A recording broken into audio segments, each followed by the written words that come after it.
Hello, Thrive Nation. I've got a very special guest. She's got an incredible TED Talk. We're going to put a link to this TED Talk because I had tears just hearing her backstory, how she facilitated healing in her body. And I think it's going to encourage so many of you Thrivers out there.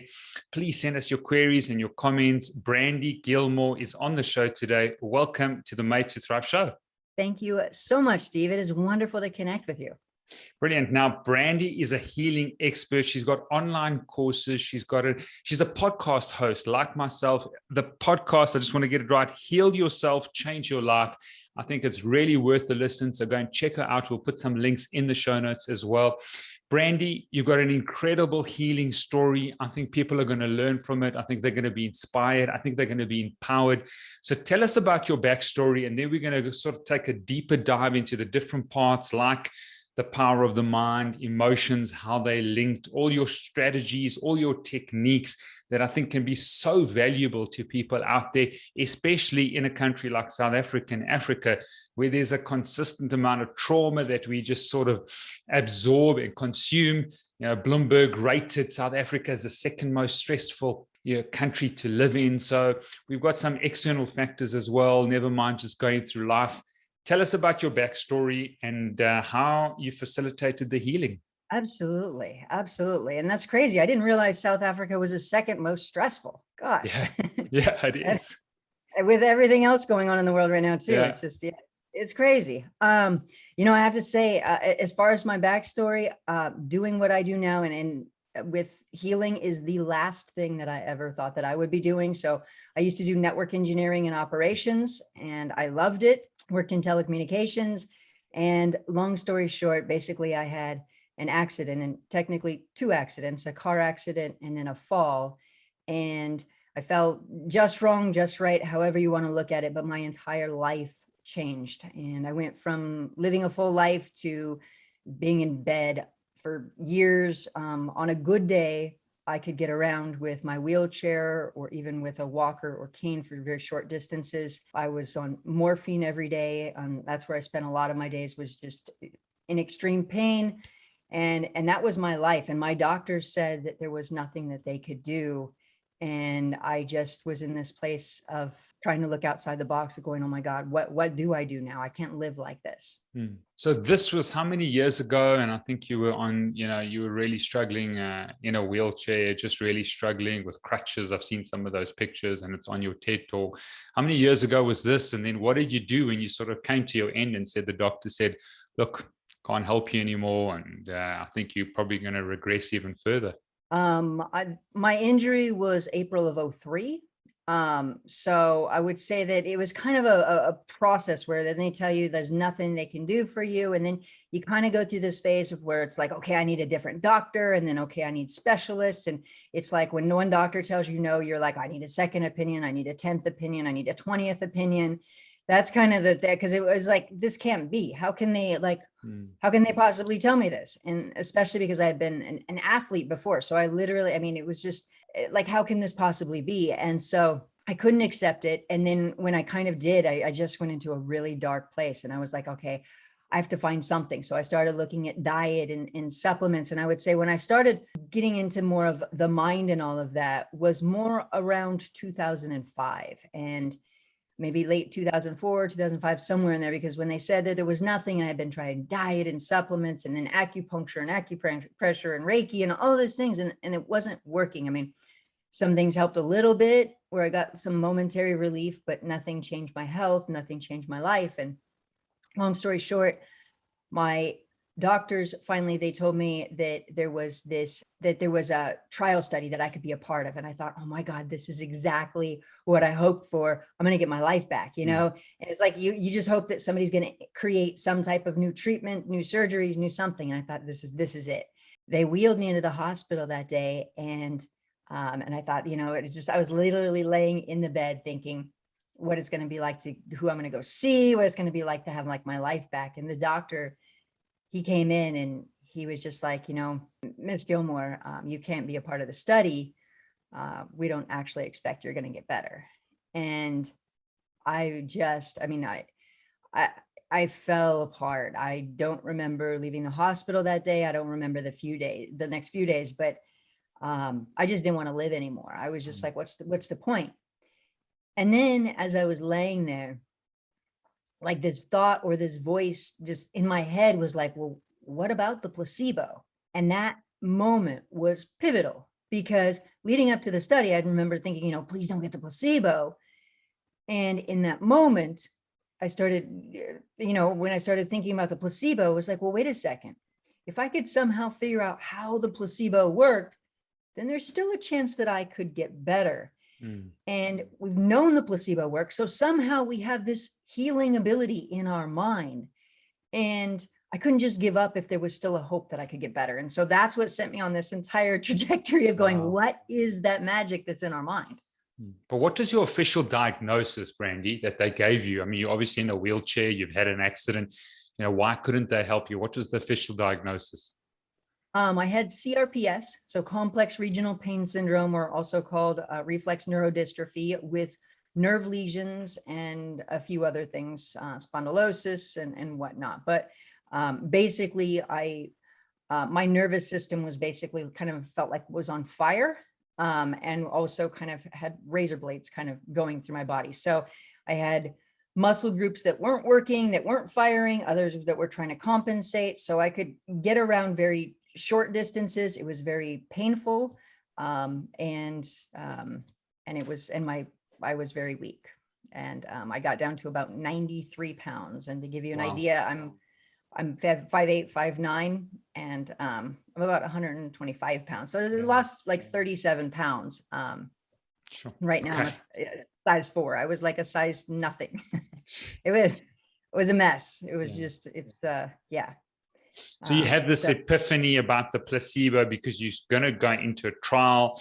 You have this revelation of saying, what about the placebo? We know that the placebo is obviously valuable in many aspects. So this happens. Then what do? What are the next steps? Then I started looking more about, going, okay, well, I have to be able to get out of some of this pain so I can think. And so I started researching the mind in all areas of, how does it work with everything? And I found a lot of anomalies that didn't make sense. For example, somebody with multiple personality disorder can literally have asthma in one personality and not in another, or be blind in one personality and not in another. And I'm like, this doesn't make sense. Like, this does not fit in the medical model. Something is missing. And then I also started looking at the awareness that, like, there are about 1.5 billion people who live with some type of chronic pain. And I thought, wait a second, clearly we're not doing things right. I mean, we have people are on OxyContin and everything. Like, we're not doing things right. We have not tapped into how to get the body to heal. And now here's the placebo that we know works, but we just kind of use it as a measuring device for medical. Like, it was like, well, wait a second, what else is going on? Because we're obviously missing the mark here. Absolutely. And so, yeah, to go for it, because we had Dr. Bruce Lipton, who wrote The Biology of Belief, one of our heroes in terms of how important belief is. He was on the show, and 95% of our lives are run by subconscious programs and only 5% by conscious programs. And so how important it is to continually work on that sort of subconscious level to ensure that the things that are automated are the things that we want to see in our lives, and that takes a significant amount of work. So tell us about your journey, about the mind, how you sort of unraveled or deconstructed the power of the mind. I've seen some of your examples on your website of taking people through using the medical thermography and that, and the process that you take people through is, I think, important, and obviously the experience that you've got. Tell us about the mind management techniques of Brandi Gilmore. Absolutely.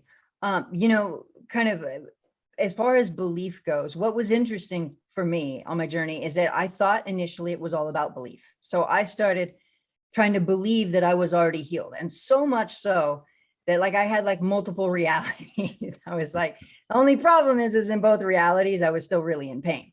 Yeah. But I was believing and forcing myself. And what I realized is there's also something called the open label placebo. Are you familiar with the open label placebo? No, tell me.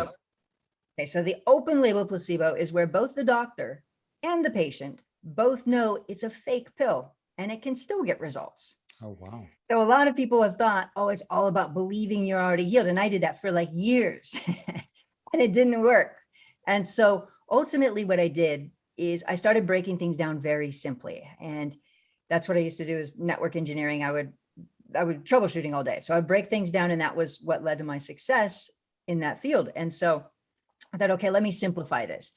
How can we see that the mind affects the physical body? And I was like, well, stress, emotions, we know that, even emojis know that. If you've seen the little embarrassed emoji, somebody's embarrassed, their face turns red, or anxiety, panic attack, where we can, have a racing heart, shortness of breath, or sexual thought, sexual physical response, and so we can see that. And I thought, yeah, we all know that. That's, not that big of a deal, but how much can emotions really affect the physical body?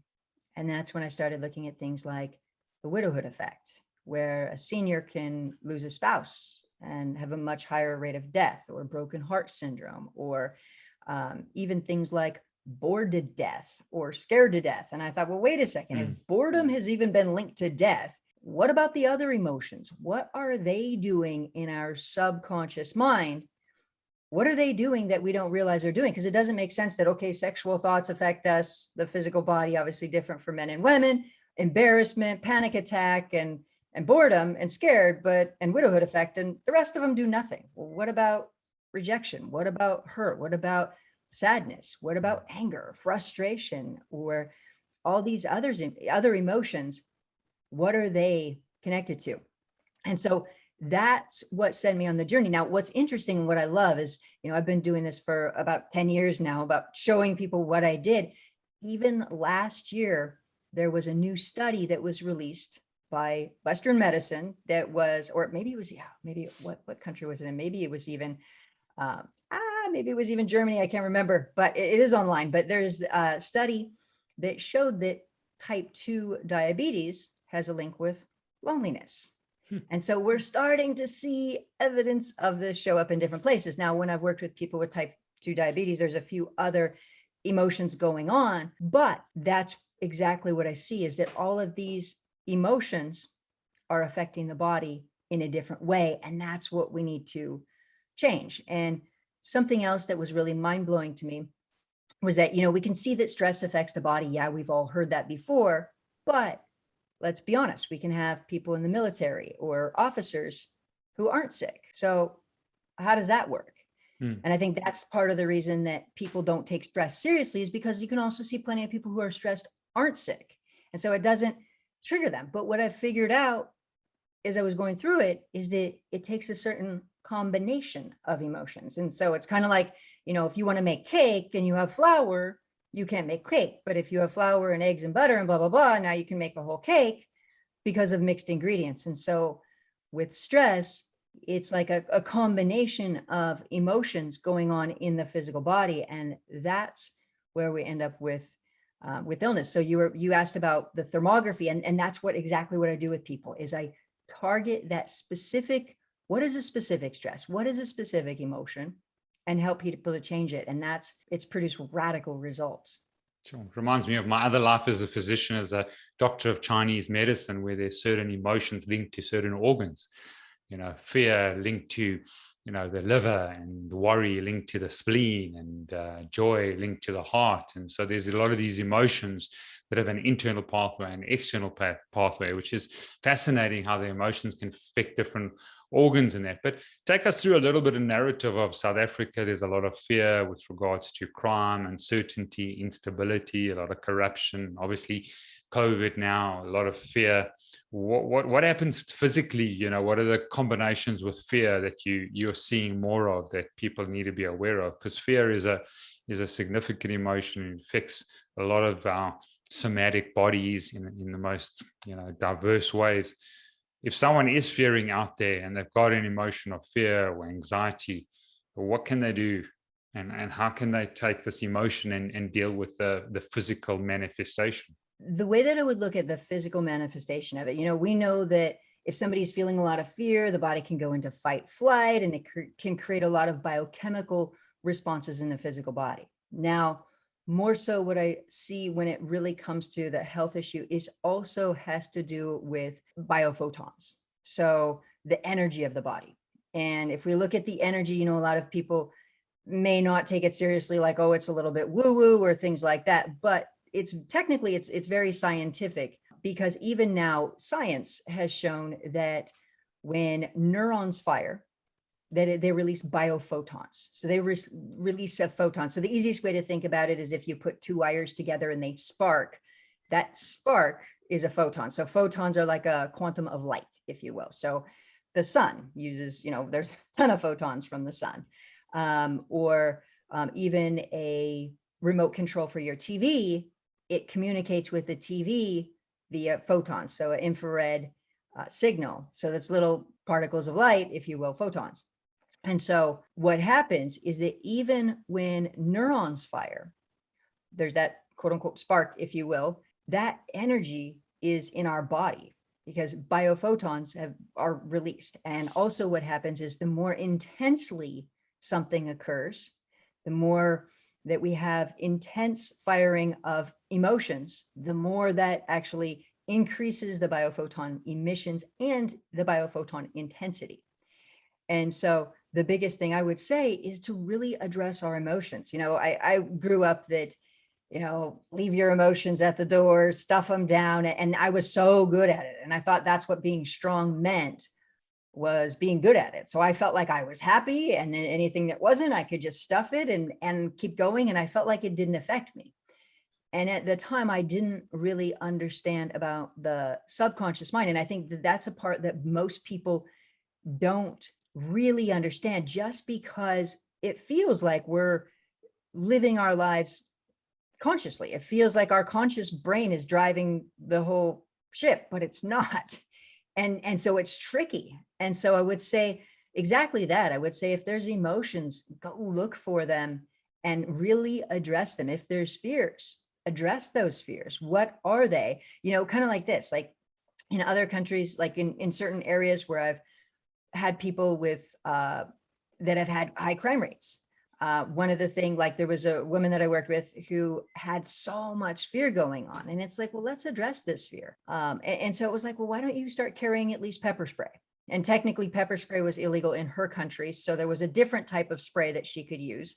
And so she got one, and now she's like walking around, she feels like a million times better. And so sometimes when it comes to physical safety, sometimes it might be taking an action that then makes you feel safer, but then you also want to make sure to address the internal emotions and really create that shift. Cool. So like, I don't know if we can go through a practical example. If, you know, I had neck pain or something, would you ask questions? How does the session work? Or, you know, if I was struggling with, you know, stomach pain, I know you got a PhD in natural medicine. So you probably, you got different techniques, but walk me through like maybe just if I was your client, how the process would go.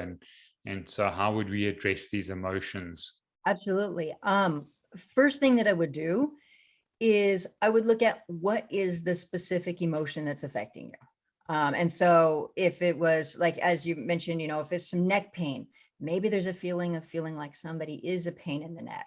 If you've ever heard that phrase before, where maybe somebody's always trying to get at you, or maybe you're feeling overwhelmed, or maybe there's fear moving forward. It really depends, because it depends on which way you're feeling the stress. Sometimes it'll be something, stress over the future, that can cause neck pain. And so, or it can be somebody who's feeling very annoying to you. That could also, or constantly nagging at you, that can cause. So there's different feelings that come up with the neck. So I would say, hey, look, there's this feeling like I'm you know, there's this feeling of feeling like maybe some overwhelm going on, and like there's overwhelm, and you're trying to like too much going on that you need to avoid people a bit. And then typically somebody would say, oh yeah, I see that going on. It would be, okay, great. How do we transform this? And that's the goal, is to really transform everything into a gift. So okay, so how can we change this? And the first thing that I always want people to do is, even when we identify the negative, is to bring in the positive. And so that's what I'd encourage for everybody to do, is have a positive vision of your life anyways.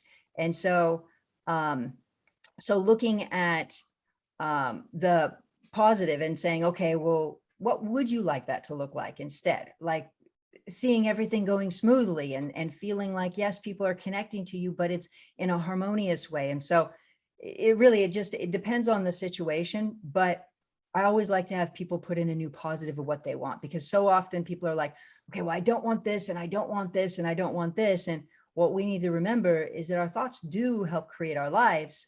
And so ultimately, as soon as we identify what's not right, we want to start moving towards what is, so we can start moving in that direction. Because so often people are, I don't want this, and I don't want this, and I don't want this. And what happens is that people then start to feel very stuck in life, because they've identified them and become passionate about everything that they don't want, but not a direction to move. Does that make sense? Okay. So you're basically assessing the emotions. You're trying to find the emotion that possibly could be manifesting into the physical, manifestation. So whether it's anxiety or fear, or maybe frustration or irritability, or that you're assessing the emotion. Then you're walking the person through replacing that emotion with maybe possibly gratitude or love or peace or patience. Or is that what you're trying to do? Trying to replace it or acknowledge it or accept it? Typically what I want to do is I want to move somebody into a new reality. And what I mean by that is this, is that all too often, and I had tried to do this during my injury, was just bringing gratitude. And I would like, thank you for my healing, and gratitude. And it didn't work. And what we need to do is we want to make it life-changing. And so ultimately, kind of like this, and this is the way to put it, is that everybody has patterns. And so if we look in psychology, maybe an unfortunate stereotype is, we've heard about the woman who has maybe an abusive father, and then she leaves him and finds the abusive boyfriend, boss, spouse, blah, blah, blah, blah. Like, the pattern unfortunately continues. And it's frustrating, because she's like, I just want to be loved, and I just want that connection. And it's not just with that abuse situation. It can be rejection, or hurt, or feeling left out, or feeling unloved, or feeling criticized, or feeling lonely, or feeling nagged at. Like, all of these different emotions have patterns to them. And so typically what happens is, if somebody's got an emotional pattern going on, like if I use that example of the woman with the abusive father, and if I say, well, just move into a bunch of gratitude, just start doing gratitude, it doesn't become life-changing, and it doesn't really, it just doesn't really change her life. And so what I would tell her in that situation, if it was linked to a health issue, is I would say, first, we've got to get a different relationship vision for you, honey. Like, we need to get you, I want you to start picturing the relationship that you do want, and get it into your subconscious mind, so you can stop creating and attracting these terrible relationships. You deserve better, right? And so it would be, okay, let's get a new vision. Let's get that in your subconscious mind, and let's really feel it, because that's where your power is in your feelings. So not do you just want to, okay, well, let me visualize myself, blah, blah, blah. You want to feel it, because when you feel it, that's what's creating the energy, the biophotons, that's what's emanating out. And so I'd have her start doing that. And when she starts really feeling that, then I say, look, let's let this negativity go. Like, you're the power, you make the change. Let's heal this old stuff. Let's embody the new. Let's just, and then let's make this real change. And then what happens is that she's able to let the fear go, because she's also no longer aligned with the negative. And some of the fear is fear that she's holding on to. Some of it's what she's aligned with. Does that make sense? So basically, you want to reset a new vision, reframe a new vision of where she wants to go. So she wants to go into a loving relationship. So she pictures that, she has images of that, you lead her, you talk her through that. And then when she sees that or pictures that, then she's got to wait, or you got to facilitate that the emotion is linked to the picture. The emotion is linked to the identity that she wants to, or relationship that she wants, so that the emotion is more powerful, or is in combination with where she wants to see herself. Exactly. And part of the reason that I am able to get results so fast is that if I was working with her to release, let's say she had an active pain going on, I would say, bring in that feeling, like, bring it in. What would that really feel like? And help her to embody the feeling. Because let's be honest, bringing in the positive emotions isn't always the easiest thing for people to do. And so a lot of times that's what I'll do is I'll help them to really bring in that feeling. And so that's what people want to do is all too often, if somebody's visualizing something, they're focused on, oh, well, let's make sure that this looks perfect. And it's like they want to see it in high definition. And that's not the goal. The goal is really to feel it in high emotion instead of high definition. And so if they're getting a gist of the picture, they've got the picture there, but they're really bringing in the feeling of it. That's what they want. And so a lot of it is about feeling the power of it, like really going, okay, knowing that you're the power, knowing that you have this power and we all have this power inside of us. Would you be willing to make this change? And so that's what happens. Is it really embodying the new feeling and then getting rid of the old feeling? It's fascinating because I've heard so many people say that a lot of our actions and our habits, if they're not related to emotions and feelings, then it becomes sort of very, calculating, pragmatic, but it doesn't last because there's no feeling of emotion with regards to celebrating or the joy that you feel with regards to that new thought, action, habit, lifestyle change. So if we can link that process to a feeling, that emotion is sort of the greatest internal driver that they're mentioning. I don't know if you agree with that. Emotion is everything. Everything that we do is based off of some emotion, every single thing. Just unpack that, because I think that's a huge statement to make, Brandy. What are you saying, that everything's related to emotions? And if we can really, control is the wrong word, but sort of facilitate and lead our emotions, then it's going to change not only our thoughts and our actions, but our habits and our lifestyles. Absolutely. I mean, if somebody doesn't clean the house, it's typically because they have a feeling of not feeling like it's important, or feeling like it'll be overwhelming, or feeling like they'd rather do something else. So it's all about how they FEEL. How do they feel about it? If somebody does clean the house, it's because they feel like it has to get done and they have to do it, or they feel like if they don't, they're having company over and it's going to go horribly. And so there's that. Or if somebody goes to the gym, it's because they feel like they must, or they feel good working out, or they love feeling attractive or in shape and healthy.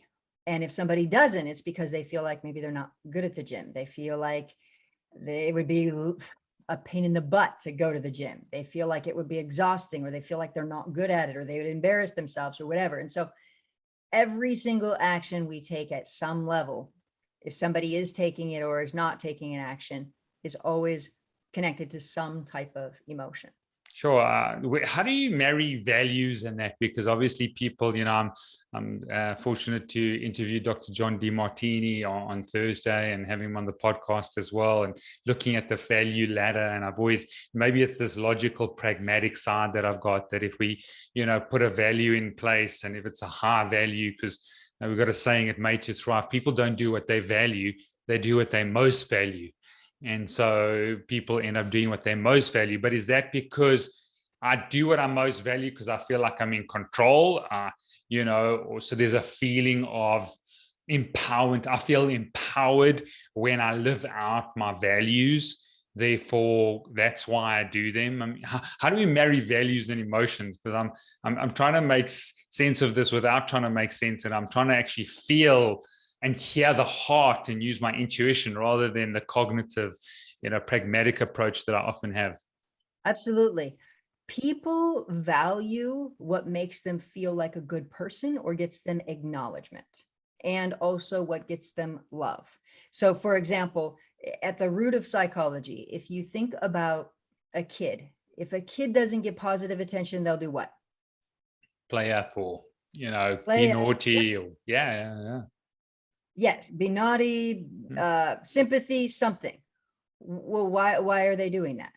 Because they need attention. And so somebody who has good values feels like that's what gets them acknowledgement, feels like that's a good person. And so they do that. Somebody who acts out and gets in trouble feels like, oh, my buddies are going to think this is cool if I do this, and and they're acting out and they're doing that. Why? Because that's what gets them love and connection and attention. So that ultimately it's not like kids when they're 4 years old say, hey, if your mom's not giving you positive attention, just act out.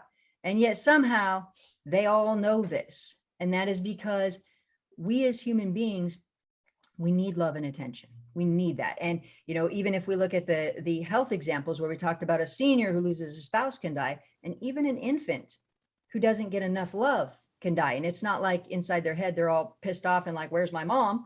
They can die without enough love and connection. And the easiest way to think about it is that we are like if you picture a tree that it grows towards the sun.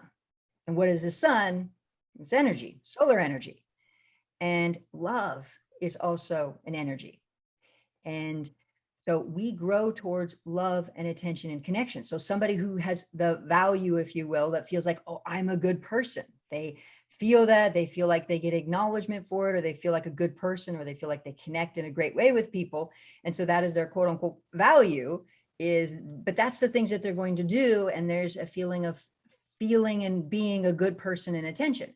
Now, if somebody's doing that and they're feeling like they get no love, no connection, no attention, and nobody even notices, then after a while, they're going to stop. And not because they consciously want to, but the brain is going to say, oh, well, I need to have some type of sympathy problem, or maybe I need to have a problem of this or a problem of that, and not on a conscious level. Nobody wants problems typically at a conscious level, but the brain will, just like a tree will start growing in a different direction, the brain will start wanting to manifest in a different direction, where somebody will have some type of health issue, or they'll have a problem in their life, or this natural disaster, or that thing, in which case then they'll have connection around there. And then so what will happen is sometimes people will then attract one problem after another. And it's not because they consciously want that love and connection, but it's because that's the way they feel like they get it. And so that emotion of connection is ultimately we're spiritual beings, and our souls need love. Absolutely. And at Nature's Right, we talk about the base foundation being love and acceptance. Everybody needs to feel love and feel accepted despite what they do or who they are. But that's the basic level. And then everybody actually self-actualizes to feel significant and feel valued. Everybody needs to feel valued and significant. So people are going to probably seek those out, those feelings, by doing certain actions.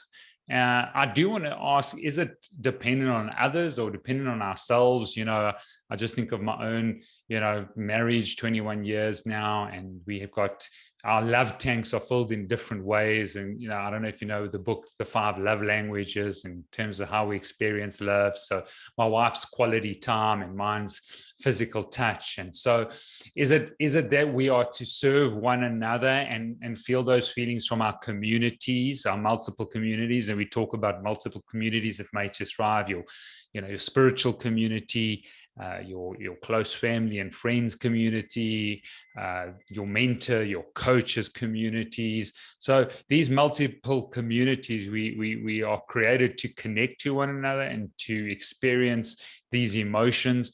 How much is it of our own, to feel loved and accepted and significant and valued, and how much responsibility is it for us to live in a community where people love us and make us feel accepted and value us, and our gifts and our talents carry significance and influence?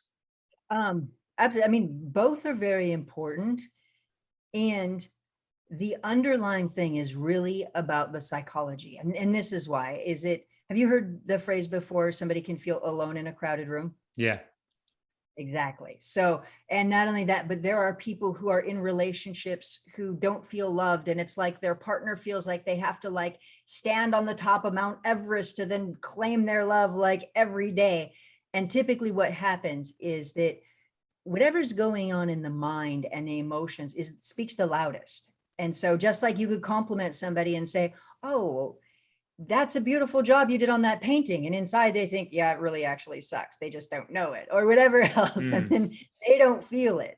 And so there are people that you could say, oh, I love you. And I've seen this in relationships before, where somebody I worked with recently was like, yeah, he tells me that he loves me, but I know that he just wants sex. And, and that comes up. And so people's internal belief system colors everything. And the easiest way to think about this is if you've ever thought, you've probably had this experience before where you've thought about buying a certain car, or maybe you buy a new car and you start seeing it everywhere, right? Yeah, Okay. the reticular activating system, the RAS. Yeah. Okay. Yes.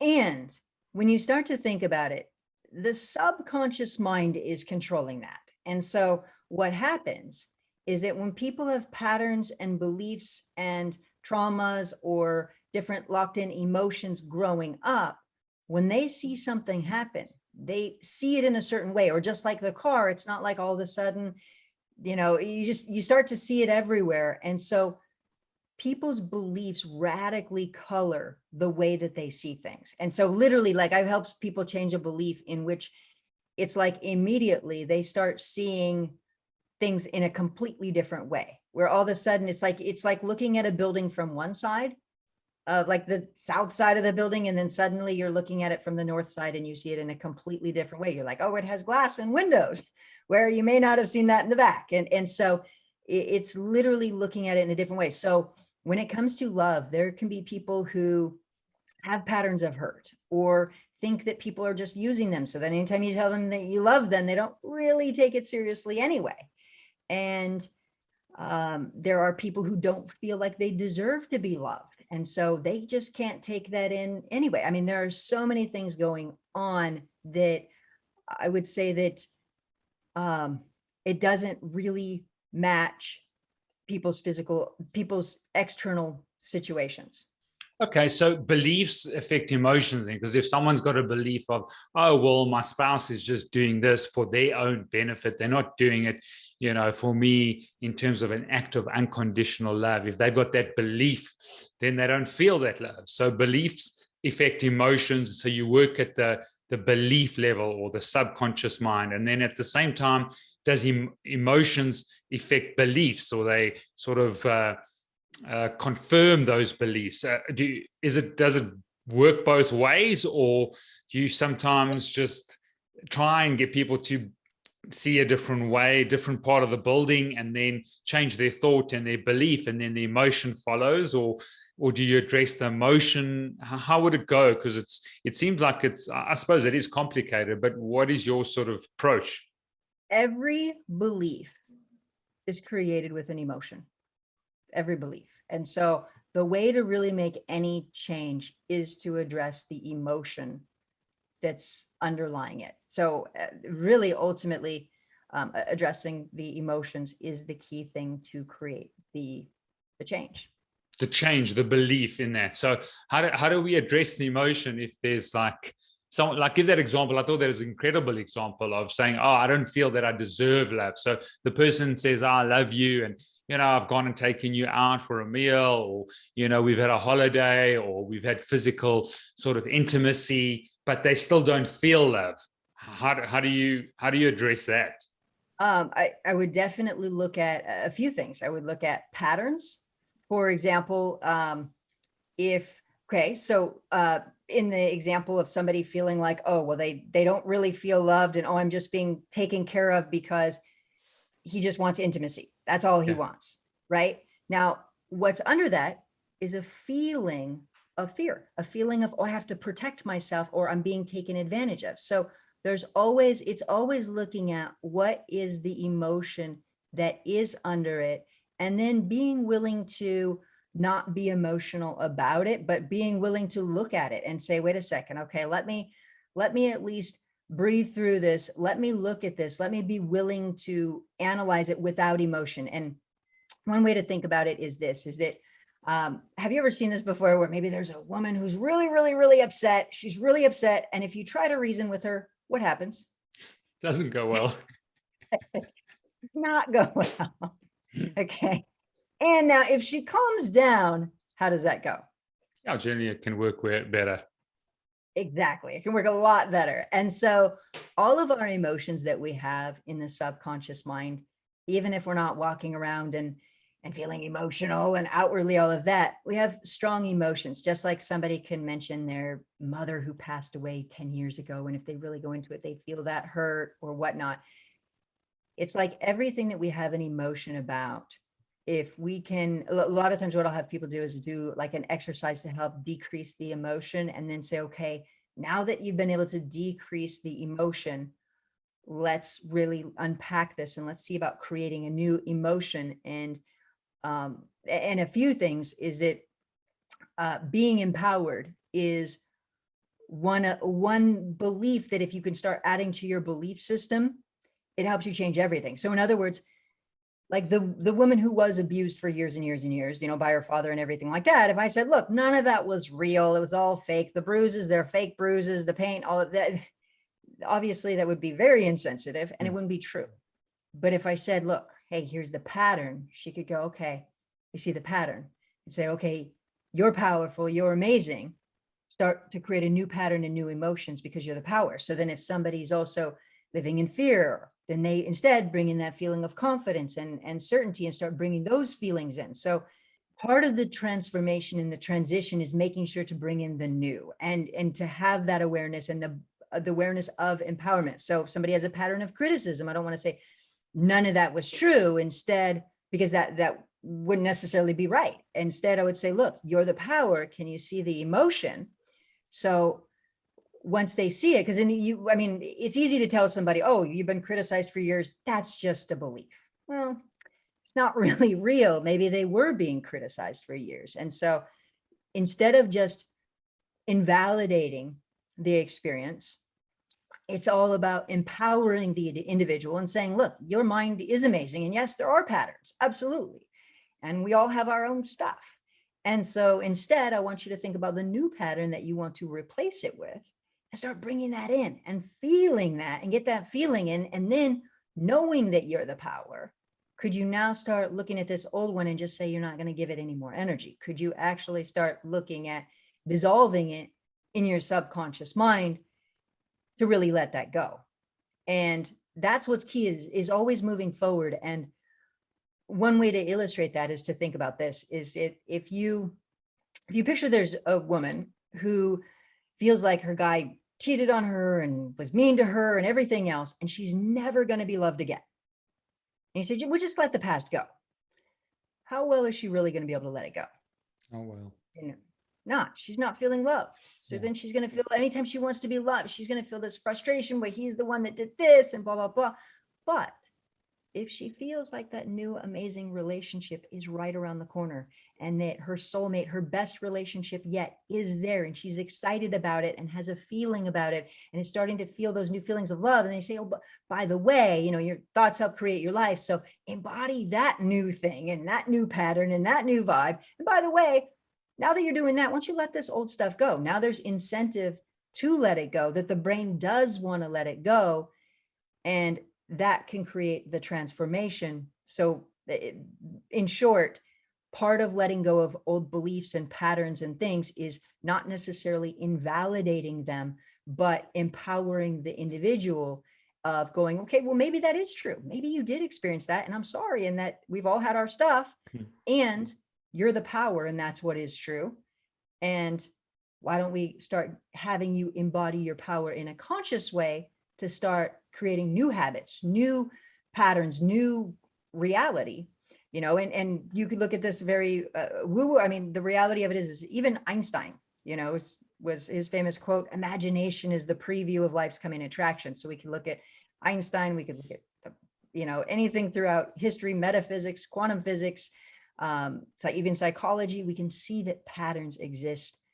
And so having that empowerment and then really being willing to change, that's a beautiful transformation. And that's ultimately what we want to do, because we can't just invalidate every belief, because then what happens with people is if they have a belief that says I'm always criticized, well, maybe it's true, maybe they are. And then if we just invalidate them, then they've learned now to not trust their own perception and their own reality. So it really just depends on what somebody is experiencing and then being willing to get into the new version of it to be able to let it go. Cool. I'm just thinking of my values, and my number one value is love of learning. I love reading. I love listening.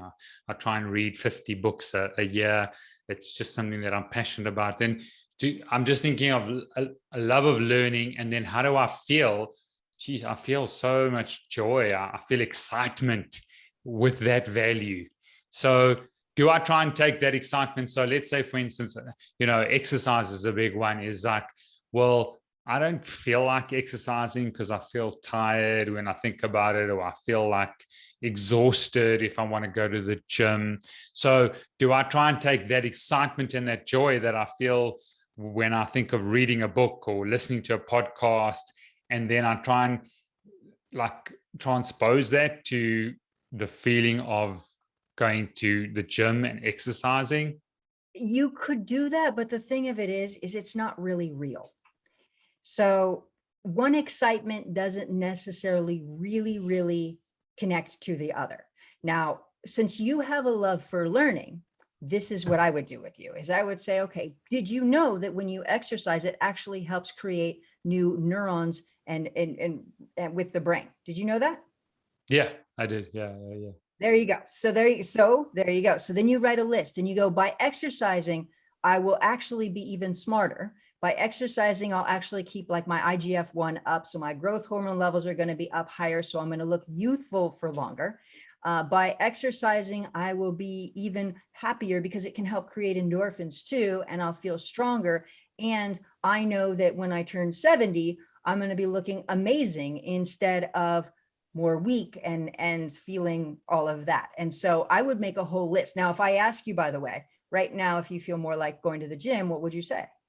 Yeah, because obviously it's linked to that value. So anything that links to that value or supports that value and that feeling. Well, what I'm getting from you, which is incredible, I'm actually, you've made me think. You've really made me, just really sort of question the values ladders and the value systems. And I've done a lot of coaching over many years, is to take the values and the emotions, because the emotions is what you're saying are crucially important, is to try and link the emotions into actions and sustainable change and sustained transformation. It's the emotions that you want to link to that's going to lead people to continue with the lifestyle changes. Is that correct? 100%. It's the emotions. And then when you feel strongly about it, you go, what will happen is that you using the example of the gym, if you write down all of the reasons, then it makes you feel stronger. You could literally confidence and even more alive and more vitality and younger and smarter and all of these things. So you link it all up. And then ultimately what you want to have happen is that reinforced. You want to experience that. You want to, and then what will happen is that if you can keep reinforcing that, you'll feel it. Then as you're going to the gym also, you start to feel better and better at it. So the more you like something, the better you do at it. Then you start to feel good going, and it just becomes, that's how people get addicted to the gym. It just feels good. Just one last question before we wrap up, because I'm thinking I love like dark chocolate, and I just feel, I feel good afterwards. I feel there's a sense of pleasure, but I can keep on having too much of it, or, so it's linked to a happy emotion, or people who love cake and then they feel great after their cake. And so, when these things that are possibly not good for us in the long term, the immediate feeling is great. And often the long-term feeling is not so great. You have too much whiskey or too much. I love my whiskey single malts, and then I feel great. But if I have too much, and I feel great in the moment, but then the long-term effects are not so good. So how does that translate? Because that's a difficult one in terms of, well, gee, I do feel good initially, but possibly long-term, I'm not going to feel so good if I keep on having chocolate. Or I don't know. I mean, at the end of the day, do people have a lot of cake and they keep on having cake and they still feel good? Or help me there. Yeah, I would say really when a person has the ability to look at things and to be able to create change in themselves and their emotions, that's when they're empowered in their life. And if you think about it for a moment, somebody who does heroin, they feel good when they do heroin. And when you look at the big picture, you would say, okay, it's going to ruin your entire life. You're going to die. You're going to lose everything, and so everybody has their things when you can direct your life and say, okay, do I really want this in the bigger picture? And then if you can make that conscious decision and say, okay, do I really want to be somebody who eats cake all the time? Now, I have to tell you, I used to eat sweets all the time, and there wasn't seemingly a repercussion for me. I was like 93 pounds at the time. So I was, I was tiny. So, but did it make me feel great in the big picture, and sugar and all that stuff? No. So I cleaned up my diet to I took a lot of that sugar out. And so what I would say is it all depends on what we feel the most. For example, going and spending all of your money right now might feel really good today, but next week it's not going to feel very good if you've spent all your money. And so the only reason that somebody wouldn't do that is because they know it's not going to actually feel really good. And so changing that. So like, even what you could do is, if you're wanting to shift something, make a list and say, okay, with cake, like if it was cake, I would be like, you know what do I really get from it?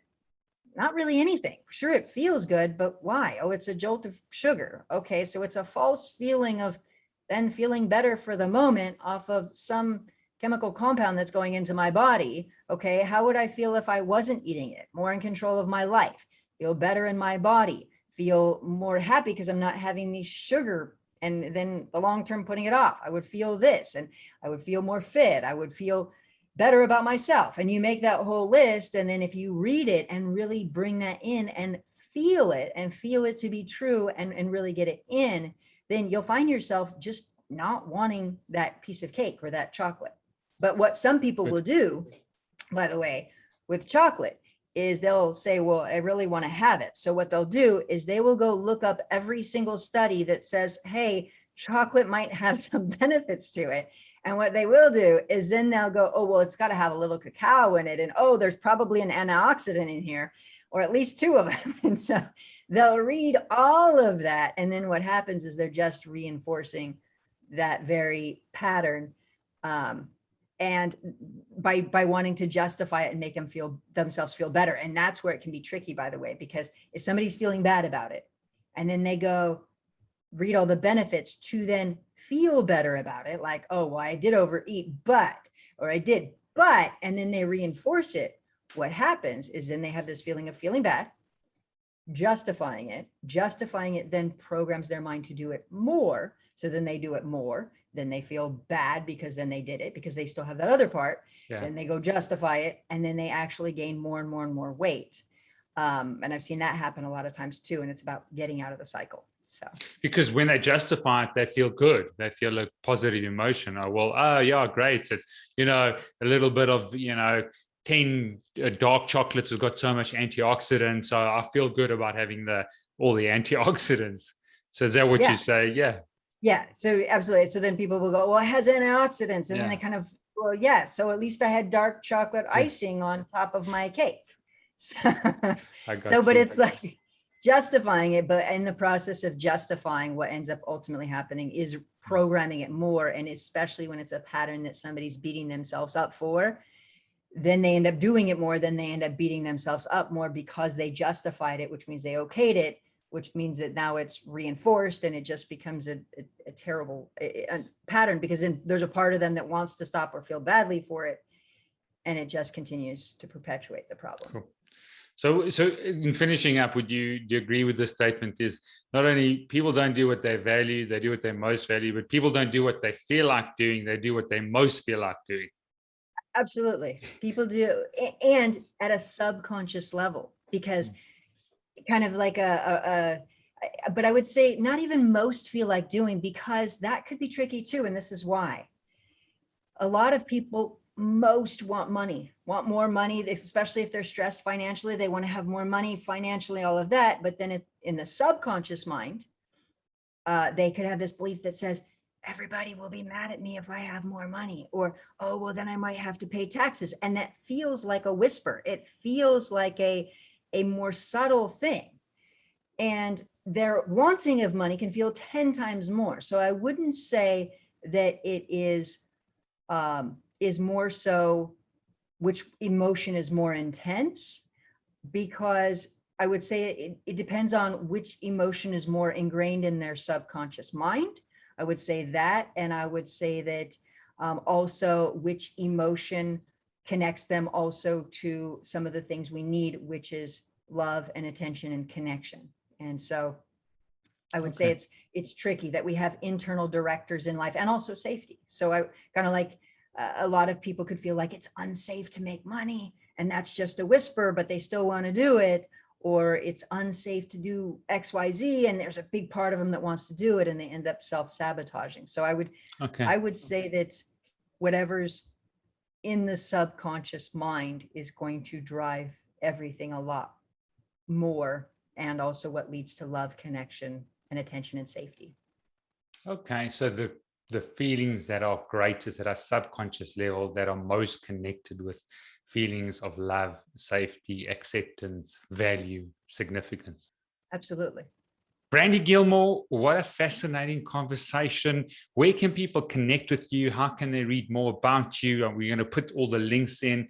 This has been it's like a revelation for me. You know, we've had a lot of people on the show talk about mind management techniques. Dr. Caroline Leaf will link to that. Dr. Bruce Lipton in terms of the biology of belief, you know. So to hear this from an emotional aspect, I think it's incredible. And I think possibly it could really work in combination with other techniques as well. So where can people connect with you? And I know you got online courses. Just give us some feedback.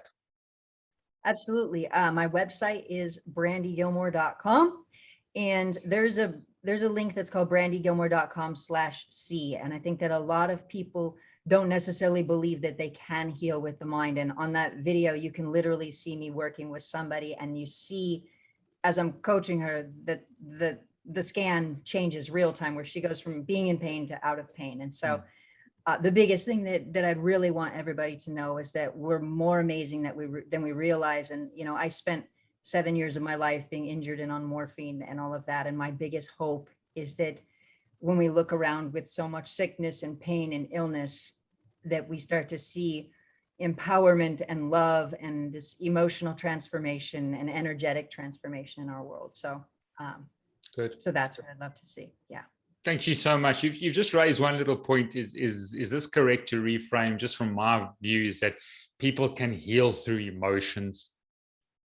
Absolutely. And kind of part of the reason that seems both impossible and that it can actually happen is there's something called the somatosensory cortex in the brain. And if you think about the somatosensory cortex, basically different parts of the body are on different parts of the brain. So in other words, maybe you've heard before of somebody who has a stroke and they end up paralyzed or something like that. Well, everything is linked to the brain. And even if you look at the somatosensory cortex, you can, not exact, but you can have like a foot over here and a head over here.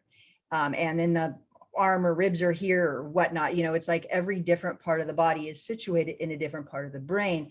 And people used to think that emotions were centered in the amygdala. Well, they're not. They're actually centered. They're creating different activity throughout the brain. And so the way I really see it is that these emotions can interfere with the way that the brain is connecting with different parts of the physical body.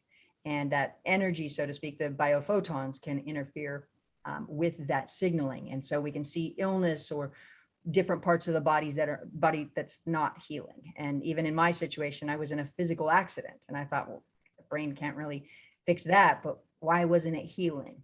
And so that's ultimately what I found, is just that awareness of the way that the brain is connected to every part of the physical body. Is that why you say healing through the mind? Because I'm trying to possibly look at the terminology of healing through emotions, because, you know, as a Chinese medicine physician, the emotions that are, you know, that are primarily in different organs. So like heal the liver, and you deal with frustration and anger. So, you know, and then deal with frustration and anger, you heal the liver. So are you saying mind or emotions, or am I sort of incorrect in terms of the terminology of saying healing through emotions?